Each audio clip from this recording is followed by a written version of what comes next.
Hello students. Today we'll discuss about electric traction, and this class is important for 5th semester diploma electrical students.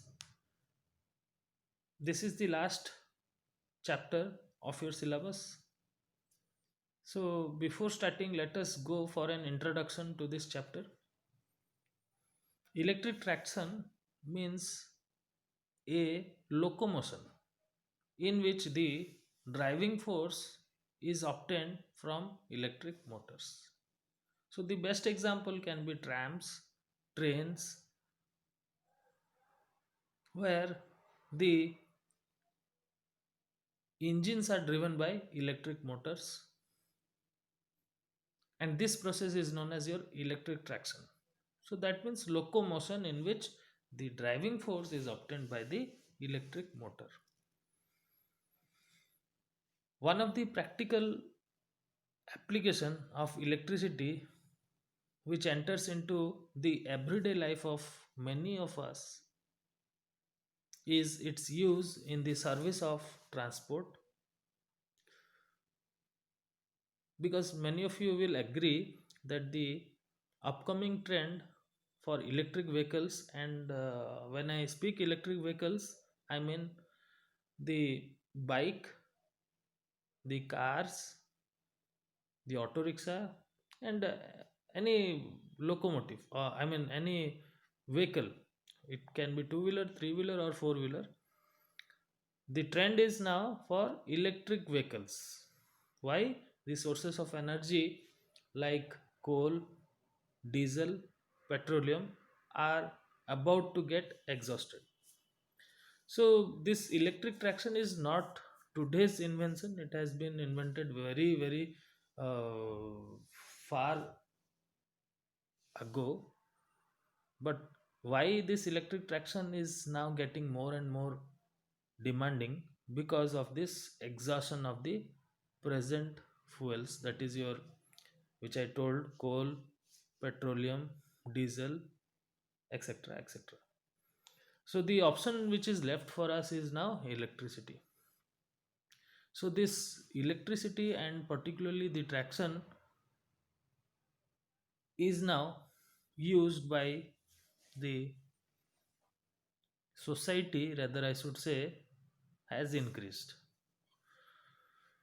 Now, one of the practical application of electricity which enters into the everyday life of many of us is its use in the service of transport. The electric propulsion of vehicles, electric trains, trolley buses, tram cars, and in the latest development such as diesel electric and gas turbine electric vehicles. There are many advantages of electric traction over other forms of locomotion. If the electrical energy could be generated cheaply, and initial cost, which is enormous, could be borne, then this system of locomotion could replace steam locomotion entirely for electrification. So the cost of producing electricity while using this fuels is high. That is the reason why till now we have not replaced electrification of entirely locomotion. So what are the ideal traction system? We will discuss ideal traction system. The most important requirement of the driving equipment for traction service are as follows. Maximum tractive effort should be exerted at starting in order that a rapid acceleration may be attained. The equipment should be capable of overloads for short periods. The wear caused on the track should be minimum.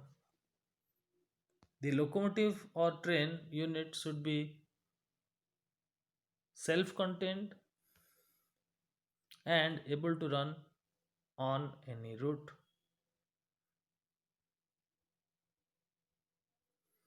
Now, we will discuss further the braking should be possible without excessive wear on brake shoes, and if possible the braking energy should be regenerated and returned to the supply.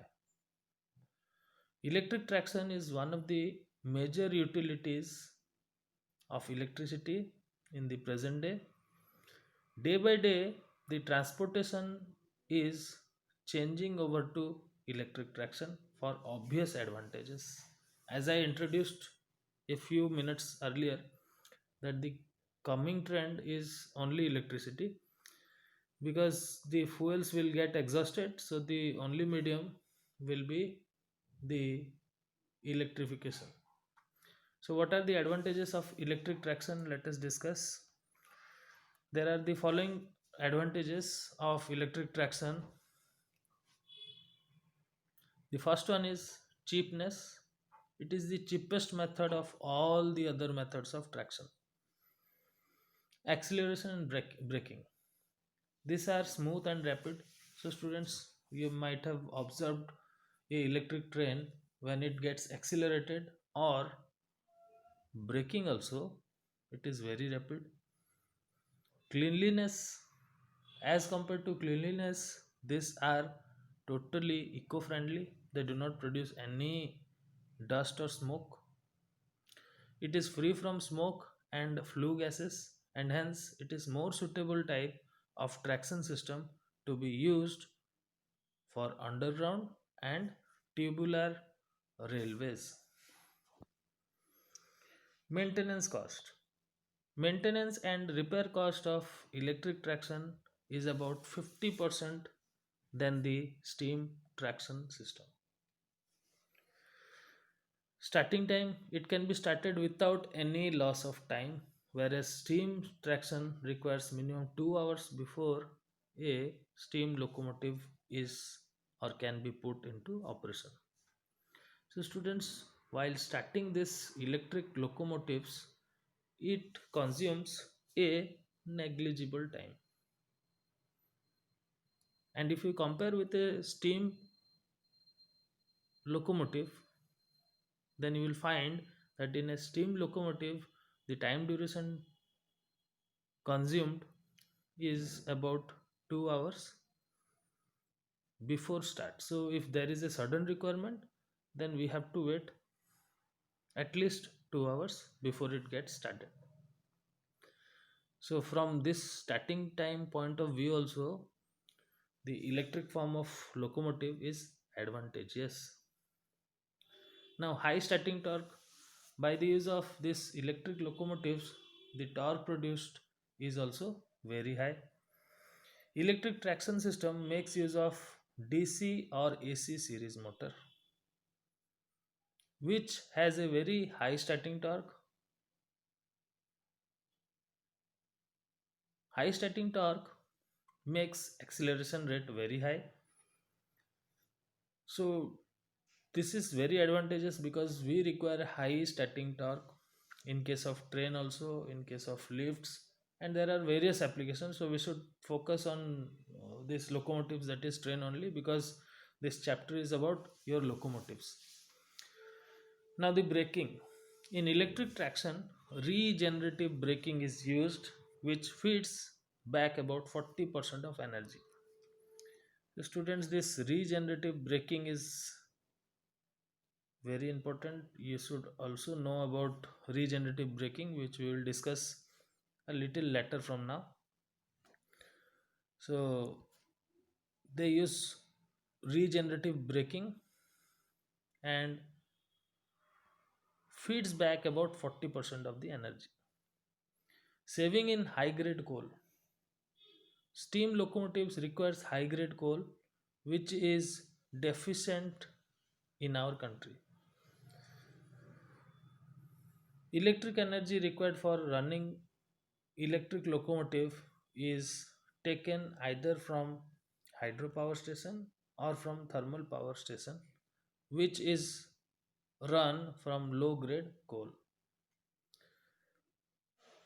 better coefficient of adhesion in electric traction.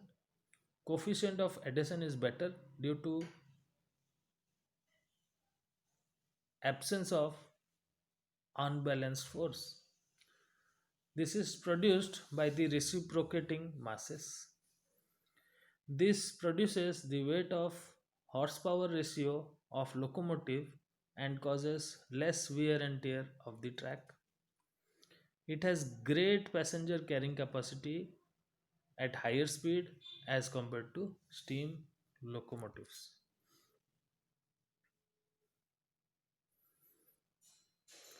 Now, the fans and lights in trains can be connected directly to the supply lines, and there is no need for providing extra generators and batteries.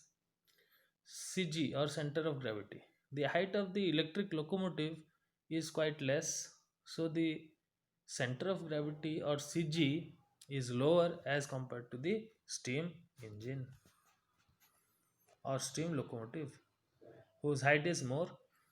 The lower height of locomotive enables it to take curves even at higher speed. So during bending or turning, if the height is more, the CG will play a very vital role because it will decide whether the train or the locomotive will topple or not. So if the height is more, as in the case of steam engine, it is more liable to get topple, and if it is having less height, then it is safer also. So now we'll discuss about the disadvantages of electric traction. Because students, every system has its own advantages and some disadvantages. So electric traction also have some disadvantages. Higher initial expenditure is involved in electric traction.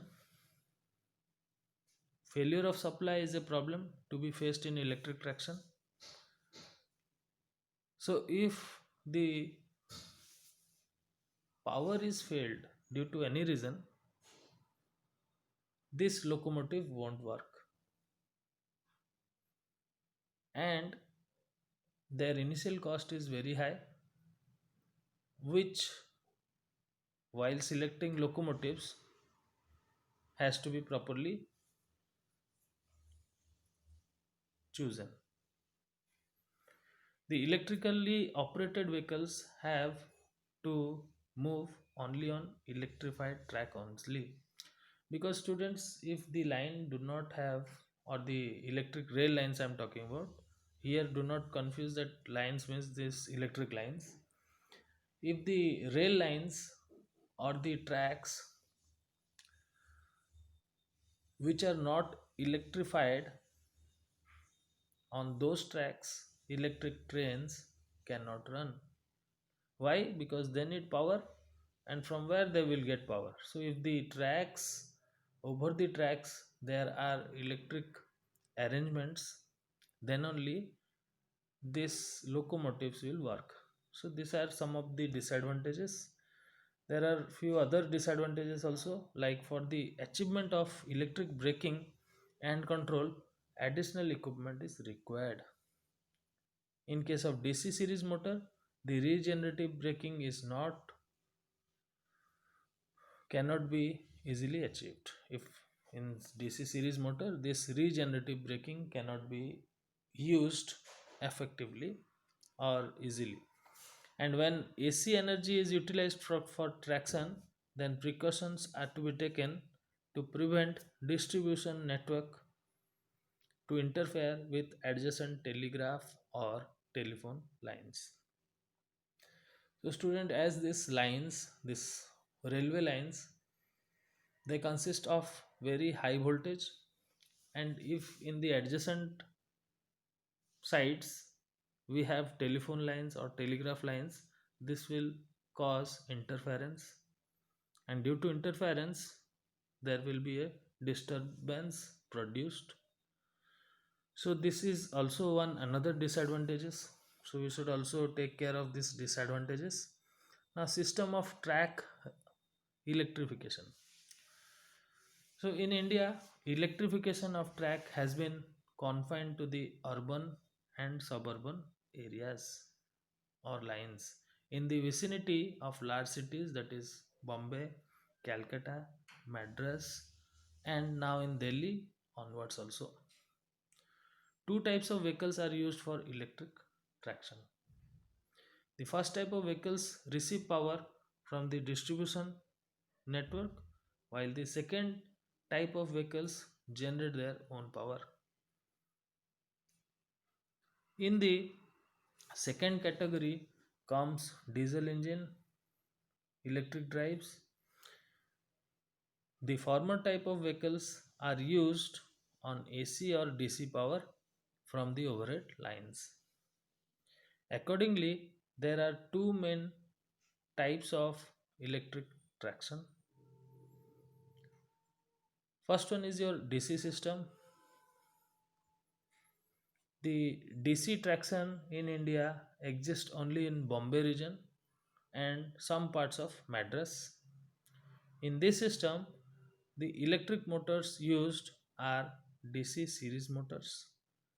So in DC system, where you will find in the western regions only, or the western railways, that is your Bombay region, and some parts of Madras only, you will find DC system. In this system, the electric motors used are DC series motors. The operating voltage is higher, about 600 volts for suburban railways and tram cars. For tram line railways, for main line railways, the operating voltage is from 1500 volt to 3000 volts. The motor receives power from an overhead line with the help of a pantograph. Now, you have to remember this pantograph, because due to this pantograph only the power is sent or received. And the railway steel track in the return conductor. The overhead wire is fed from the various substation. This substation receive power from 3 phase 11 kV or 3 phase 33 kilovolt or 3 phase 66 kV transmission lines. Then this AC power is converted into DC power by using mercury arc rectifiers. So by using mercury arc rectifiers, this AC is converted into DC, or by using rotary converters also this AC is converted to DC. The modern trend is to use semiconductors for rectifiers. The distance between substation depends upon the factors like voltage drop and density in traffic. For suburban services, the distance between the substation is 3 to 5 kilometer, whereas for main line service it is about 40 to 50 kilometers.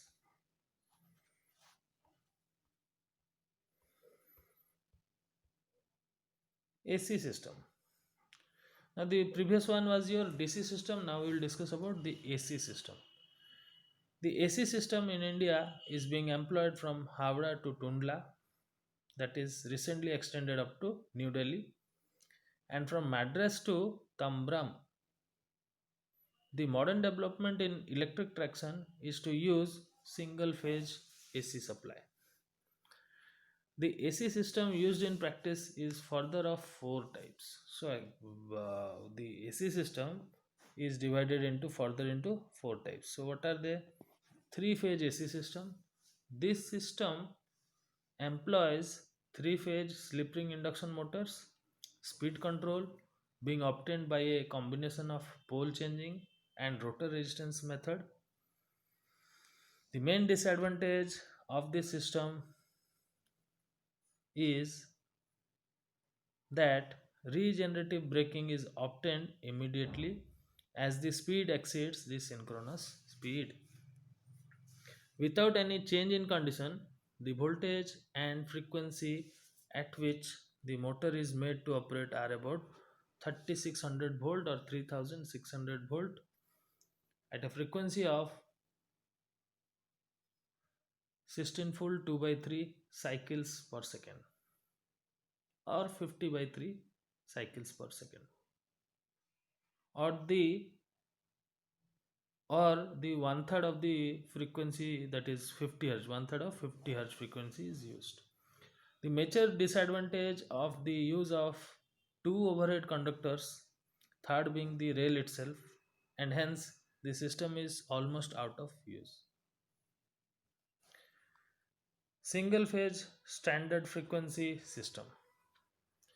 This system is also known as composite system of traction. This system is employed in India on Southeastern and Eastern Railway. This system is employed in India and Southeastern and Eastern Railway. The system has a single overhead wire supplied at 25 kV, 50 cycles per second or 50 Hz, which is the standard industrial frequency. A transformer is mounted on the locomotive and it steps down the voltage, which is further rectified and supplied to the traction motors. The substation are supplied at a high voltage of up to 132 kV and step down to 25 kV, and it is done by a transformer installed at each substation. With the development in semiconductors rectifiers, the system has become very popular and is being increasingly adopted throughout the world. All modern electric traction work is being done by this system. As compared to mercury arc rectifier, semiconductors rectifiers are more reliable, more efficient, and simple to maintain. The driving force is obtained from DC series motor. Now, single phase low frequency system. In a single phase low frequency system, the single phase, that is 15 kV, 16 full 2 by 3 or 50 by 3 cycle per system is used in Western Germany, Sweden, and Australia for the main line service. In some urban areas of USA, 11 kV at 25 cycles per second is also employed. A step down transformer is carried in the traction unit, which steps down the voltage at about 400 volt for the use of traction motors. Each substation is applied at a high voltage at the standard frequency. The voltage at the substation is stepped down and frequency is also converted by a motor alternator set. Series motor. Series motor is employed for traction due to commutating difficulties at normal frequency of such motors. A low frequency supply is essential. So the main disadvantage of this system is that a special low frequency power distribution network is required. Now we will discuss about single phase to three phase system. It is also known as Kondo system. Now in this Kondo system, single phase high voltage AC system is employed for distribution network. The locomotives carry a phase converter which converts single phase AC to three phase. The three phase is connected to a three phase induction motor for getting necessary driving force.